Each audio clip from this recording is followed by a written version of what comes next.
আজ হবে শীতল ষষ্ঠীর গোটা সিদ্ধ।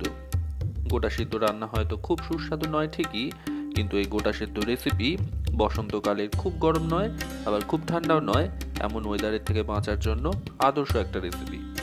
নমস্কার বন্ধুরা, আহারি পাহাড় রান্নার চ্যানেলে আপনাদের স্বাগত। আজ হচ্ছে গোটা সিদ্ধ। আজকের ভিডিওটা দেখার পর আমার মায়ের রান্নার পদ্ধতিটা যদি ভালো লাগে বা আমার ডেমনস্ট্রেশনটা যদি ভালো লাগে, তাহলে আমাদের নতুন রান্নার চ্যানেলটাকে লাইক, শেয়ার আর সাবস্ক্রাইব করে দেওয়ার জন্য অনুরোধ রইল। চলুন শুরু করা যাক। এই রেসিপির জন্য কি কি লাগবে আগে দেখে নেওয়া যাক। বিভিন্ন বাড়িতে এই রান্নাটাকে বিভিন্নভাবে করা হয়। আমার ঠাকুমা আমার মাকে যেভাবে দেখিয়েছিলেন সেই পদ্ধতিতে আমাদের বাড়িতে রান্না হয়। আজ সেইভাবেই রান্নাটা করে দেখানো হচ্ছে। সব সবজি যা যা পড়বে সবই বিজোড় সংখ্যায় পড়বে। আর যেহেতু এর নাম গোটা সিদ্ধ, তাই রান্নার সময় সবজিগুলোকে গোটাই দিতে হবে।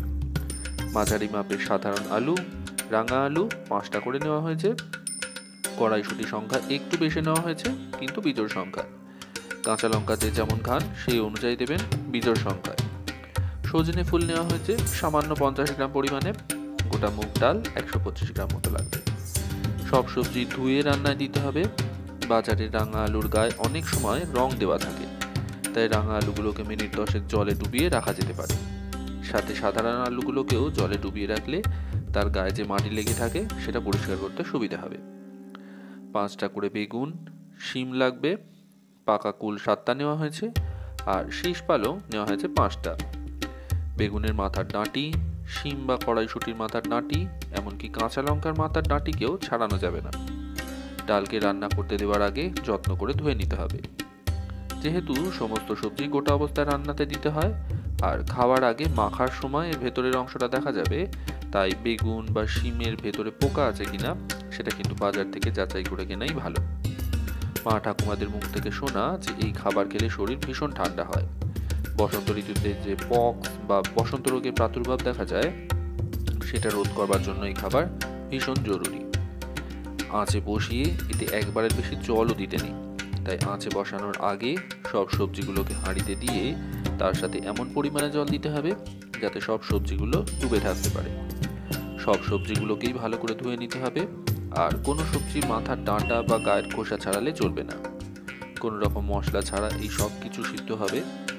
আর রান্না হয়ে যাবার পর হাঁড়ি শুদ্ধ আগে মা শীতলাকে উৎসর্গ করে পূজা হওয়ার পরে ঠান্ডা অবস্থায় ভিজে ভাতের সাথে পরিবেশন করে খেতে হবে। পরিবেশনের সময় স্বাদ মতো লবণ আর কাঁচা সরষের তেল মিশিয়ে নিতে হবে। সাথে তো পাকা কুল আছেই, ফলে টক স্বাদটাও পাওয়া যাবে। সিদ্ধ করবার সময় লবণ, তেল কিছুই দেওয়া যাবে না। আমাদের নিয়ম অনুযায়ী এই রান্নাকে আঁচে বসিয়ে দেওয়ার পরে হাতা বা খুন্তি দিয়ে নাড়াচাড়াও করতে নেই। তাহলে বুঝবেন কি করে যে ঠিকঠাক সিদ্ধ হয়েছে কিনা? এখানে বলি 45-50 মিনিট পরে ঢাকা খুলে দেখতে হবে যে গোটা মুগ ডালটা ফুটতে ফুটতে ওপরে উঠে এসেছে কিনা। যদি দেখা যায় ডালগুলো একদম ওপরে চলে এসেছে আর ডালের গাটা ফেটে ফেটে এসেছে, তখন বুঝতে হবে ডাল সহ সব কিছুই ভালোভাবে সিদ্ধ হয়ে গেছে। তখন আঁচটা বন্ধ করে দিতে হবে। প্রথমে আঁচে বসিয়ে আঁচটা বাড়িয়ে দিয়ে রেখে অপেক্ষা করতে হবে। যখন দেখবেন যে ঢাকনার ফাঁক দিয়ে ধোঁয়া বেরোতে শুরু করেছে, তখন বুঝতে হবে যে ভেতরে এটা ফুটতে শুরু করে দিয়েছে। তখন আঁচটা কমিয়ে দিয়ে অপেক্ষা করতে হবে যাতে ভালোভাবে এটা সিদ্ধ হয়ে যায়। মোটামুটি 45 মিনিট থেকে 1 ঘন্টা সময়ের মধ্যে ভালোভাবে সিদ্ধ হয়ে যাবে এটা। কমেন্ট করে জানাতে ভুলবেন না কেমন লাগলো আজকের গোটা সেদ্ধ রেসিপি।